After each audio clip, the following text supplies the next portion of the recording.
very cool. Girls in the Chinese have done well. Wait, hold on. Let me ask you a question here. This is a hold on. Here's a serious question. Is there contribution to compression? This is gold, isn't it, Abby? Like, is it partly because of their language? Like, characters are a form of compression of information. And the correct word is not compression; it's optimization. They listen to the expert, Diego. You're wrong. Isa, well, these things actually have meanings. Well, there's a specific meaning to these words. They found. You gotta give it up to Diego for not kicking me or modding other people who kick me, you know. And I'm gonna create a new burner account. It's gonna be called Larry David because I'm the modern day Larry David. I am the third in line to the Seinfeld throne. This is it. This is the new Curb Your Enthusiasm. This is the new Seinfeld. We found it, Abby. We found it. It's gold, Abby. Gold. Since the beginning. So, this is a regular thing that happens. Exactly, Throbbin. That 50,000 number. Doesn't mean we're participating. It means we're recording. It means we're making a movie, a film, a TV series, something. We're creating, well, these people we're meditating while they are pontificating. So they found it. Use this as your meditation, Throbbin. So you can train maybe with fewer GPUs. Make them your meditation. Don't get angry. Don't cast opinions about them being garbage. Just use them as your meditational technique, your tool. You can do it, Throbbin. Don't get angry, because you will get angry. Cindy Gold. I know Cindy. But yeah, make the introduction again. Oh, yeah. Same shit. I know. It's all good. But utilize this, Throbbin. Don't get angry. Be at peace. Be still, Throbbin. And we'll wrap this up with some wisdom reading. Something that all of these people need desperately in their life. And, will China lead some of those advances? Probably. Will America do some of them? Probably. I mean, it's a global effort where everyone is learning from everybody else, especially when they publish the details. Thanks for your expertise. It's not as transformational of a milestone as the press is making it out to be. But then you're saying that the market is wrong. Well, I mean, the market goes up, the market goes down. People want to read into this. They want to apply their narrative.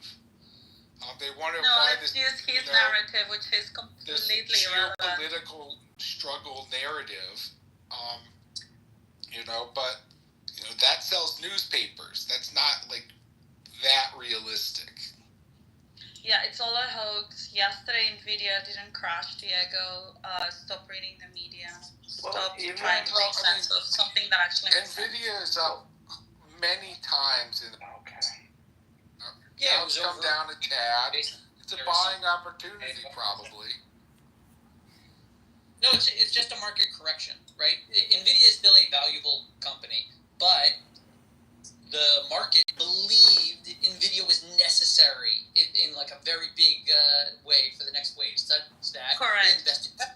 And it changed completely course. And now they're much better. If there is something I would recommend to this room is to take Mike as financial advice and actually listen to the expert and put your money where his mouth is. Well, I can tell you a much better stock pick that's coming out because Nvidia has already had its run up. My mic is financial advice. I just want to make this. Well, you're allowed to. It's perfectly legal to give opinions on stocks.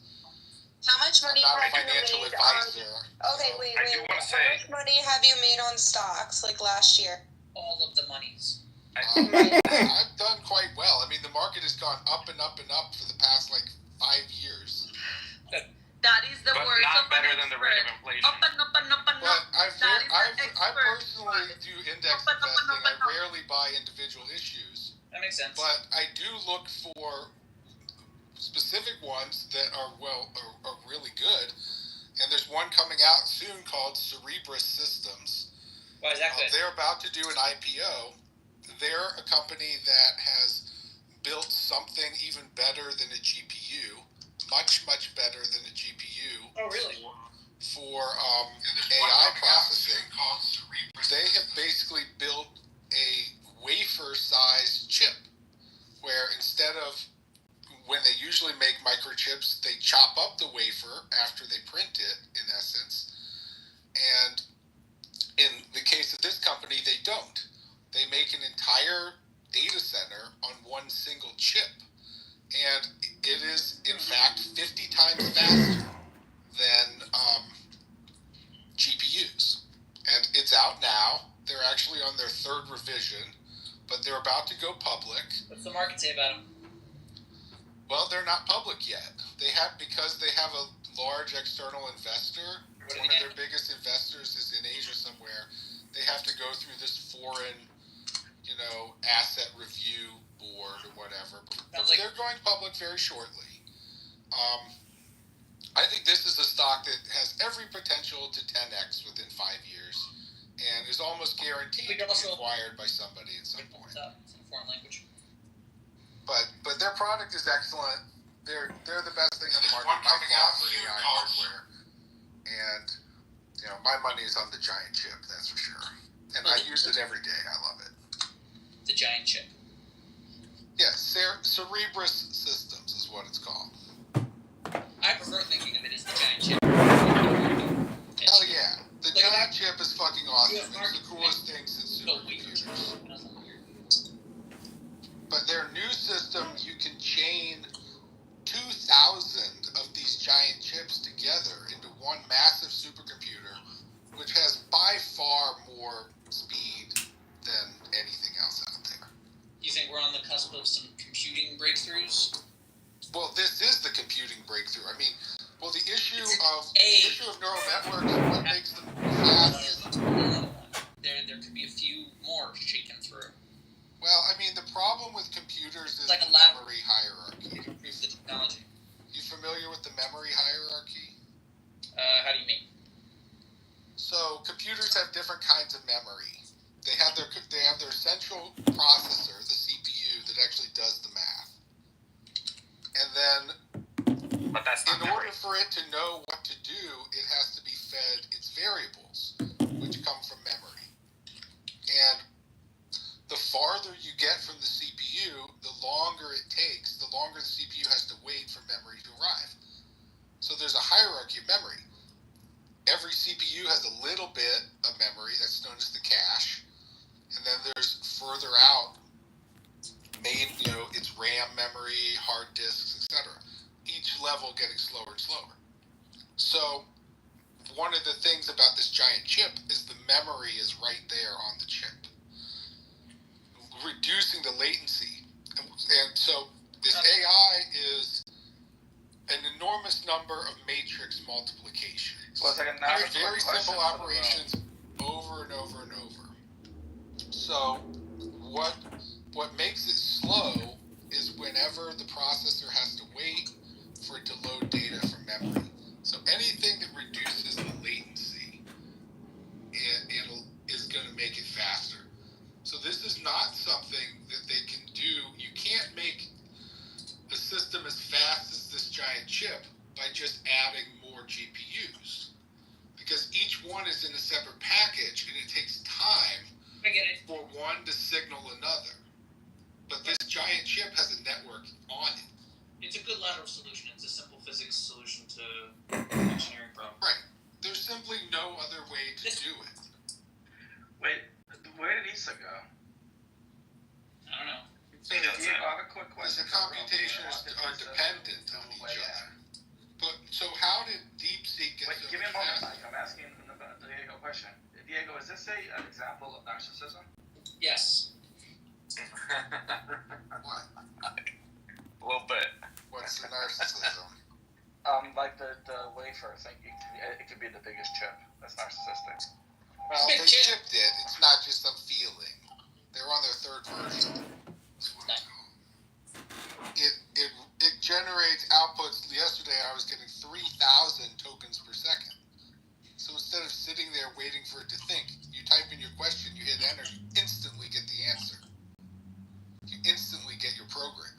Right. It's clearly the way everything is going to go, I promise you. I've been doing computers my entire life.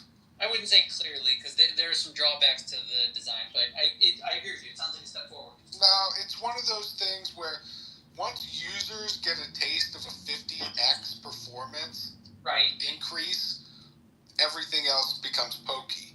And once the software is on par, I think that the solution they drove upon, physically tighter, could interfere with the ability to advance, right? When you have everything laid out on a board, it's easy to just mix and match. Well, I mean, every computer is the same, right? It's all binary math. So it's just a question of which one's faster. But so how did DeepSeek get faster? Well, basically, they went very carefully through the training algorithm and they found more steps that were independent. They redesigned the algorithm so that there's less dependencies. That way they can run more in parallel. So there's basically just less time that their CPUs are doing nothing. Which is most of the time the CPU is doing nothing because its calculations happen really, really, really fast, but memory is quite slow. That's the issue. So it sits there, 950 out of 1,000 time slots. It does its processing in 50 time slots and then waits, 500 times that amount of time for the next bit of data. So squeezing more data into the chips, and feeding it faster is the way to make everything go faster. When I was 10 years ago, I thought that the best way to solve a math equation would be to use an application-specific integrated circuit. And today, I want to solve those math equations with a GPU. Because I'm interested in making money with Bitcoin. Well, so Bitcoin does an algorithm known as, I think Bitcoin is MD5 or something. Either MD5 or SHA-1. I'd have to take a look, but yeah, I mean, it's just, it is a sequence of simple operations, addition, multiplication, but the answers are dependent on the previous inputs. So it can't be done in parallel. You can't make it faster. You simply have to just iterate through each computation. Yeah. But do you remember that there was, we've had AI and Bitcoin competing for NVIDIA chip processing power, and suddenly NVIDIA is being dropped as a processor for AI. I mean, obviously it's not being dropped completely, but I'm just saying it's dropping relatively. And that computing power will quickly get seized up by Bitcoiners. So I think NVIDIA should be fine, but that's a good thing for Bitcoin because it means fees will go down.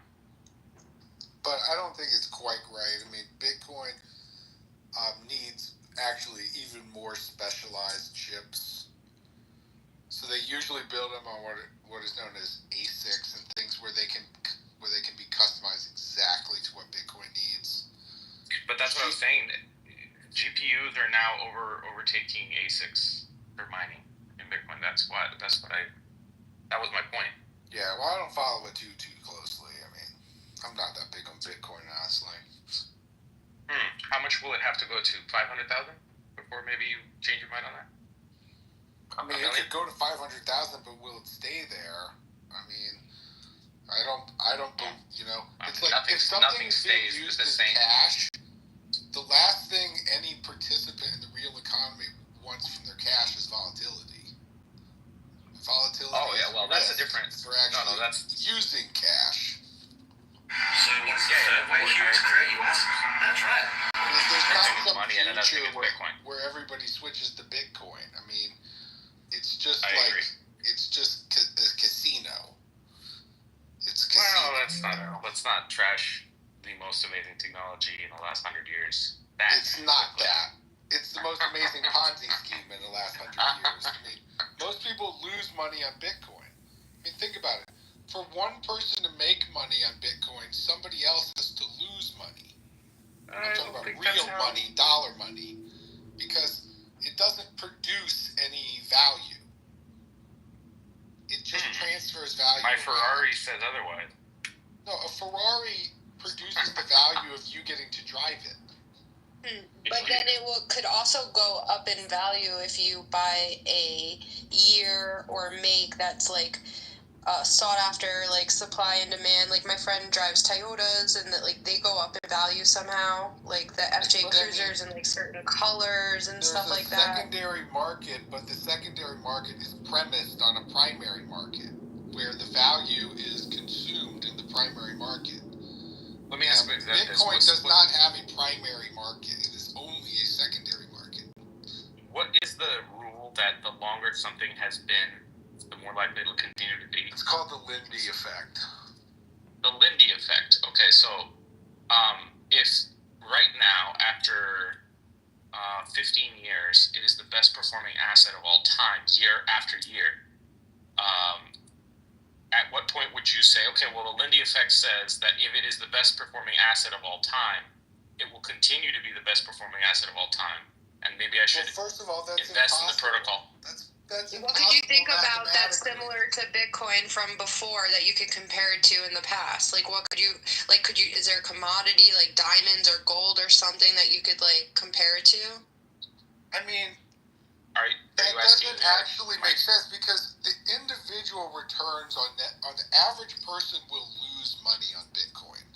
So it doesn't perform well for the average person. It's not like, say, if they hold it for 1 year, the average person makes money.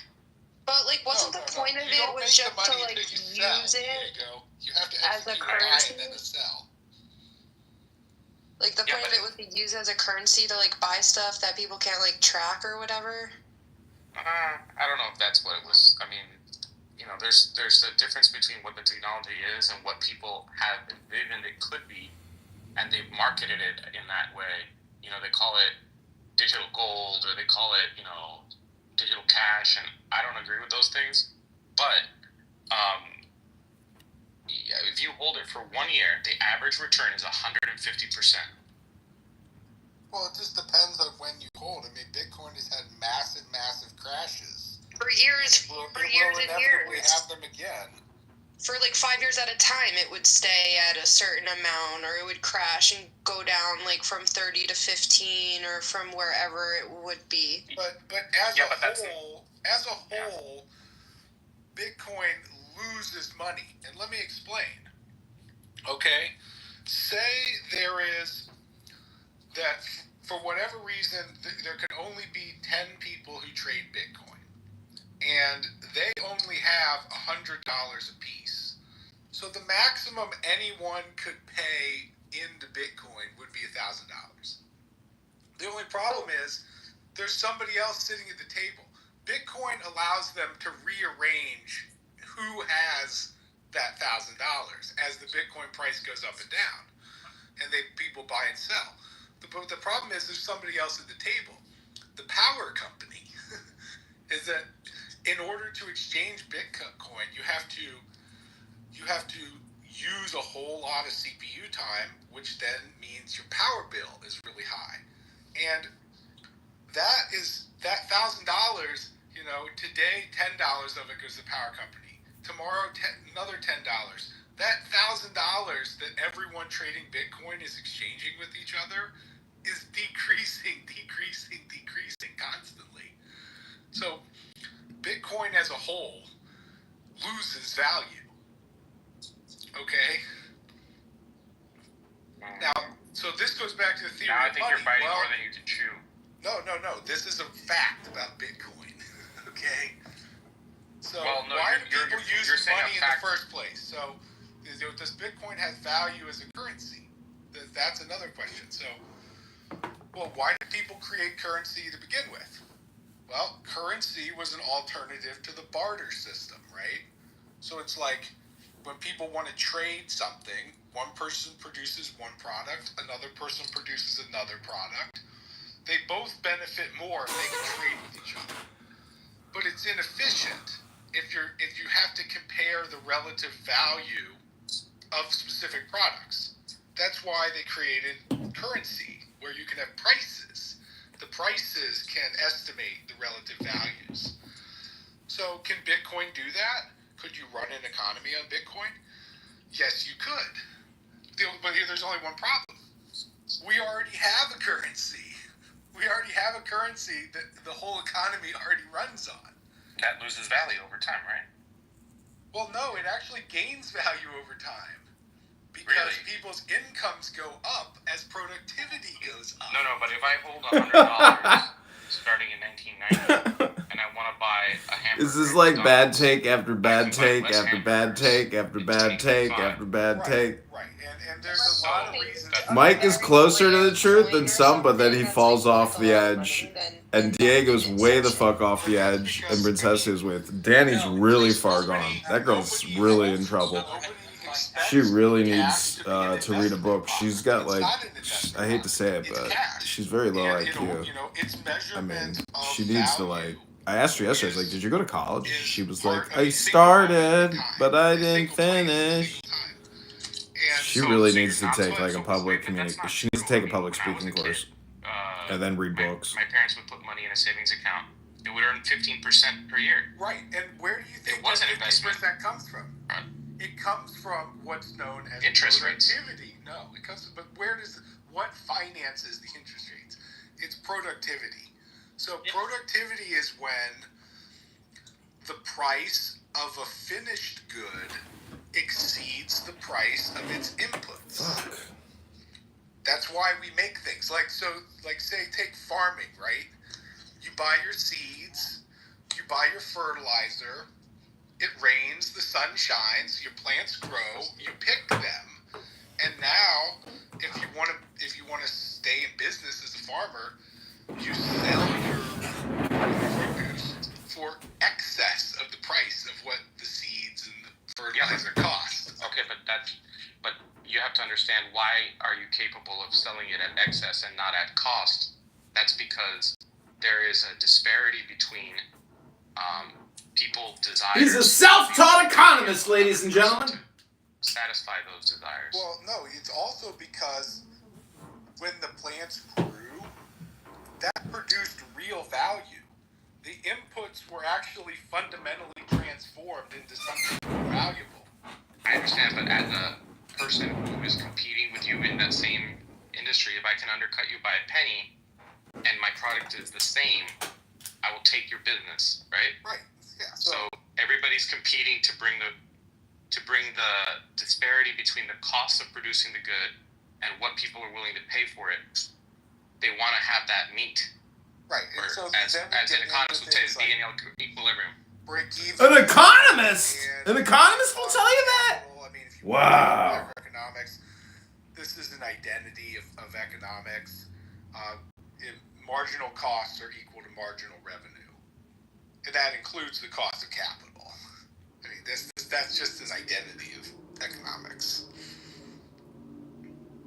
But but here's the thing: what the actual value is in what was produced, is in that finished good. That's what people actually want. And that's what you live your life based on. But how you account for that doesn't change its value. Well, wait a second. So 48 hours ago, people perceived a value in NVIDIA that today, apparently, they don't perceive anymore, and that's reflected in the price of the stock. Right. Because... What changed? Well, because the value of the company is not knowable to humans. We have But the inputs are, and you said inputs. Well, I mean, so NVIDIA produces products, right? NVIDIA is a chip maker, okay? You know, they design chips and sell them, right? That's their business. But it's like the true value of their company would be the sum of all their future profits. But we don't know what that is. It's like the future is uncertain. So people have to estimate what the future cash flows and profits will be. So that those estimates, you know, are an opinion of the future. Like nobody knows. We won't know until the future happens. And there's also issues of comparable prices. I mean, there's not that many opportunities to buy investments in really nice companies. So they traded actually what's known as a multiple. They traded many times the value of their future earnings. So yeah, I mean, when people perceive, we've learned new information. New information seems to suggest that these people's future earnings will be lower. Well, okay, then their current price, which is premised on those future earnings, we now believe is lower. It's that simple. Are you a millionaire, Mike? I mean, I don't like to get too personal. Like, I'm a millionaire on paper. If you added up the value of my businesses, like, do I have $1 million cash? No. Do I drive a Mercedes? You don't have to keep going. Oh, you have a Mercedes? Is that do you take a loss on that? I mean, I just pay I run nice, profitable businesses, and I just pay the lease every month. It's not a loss, it's a gain to me. I love it. But that's not through the business. Like, I don't buy my car through my company. How do you feel about Tupac when he died? The group smoked his ashes in a blunt. I support that. Mike, you're the same guy that was in the room listening to the audiobook, right? You changed your name. Nope, I always have the same name. Okay, but you had a different picture. Are you the same guy? I'm the same guy. The one and only Mike Frager.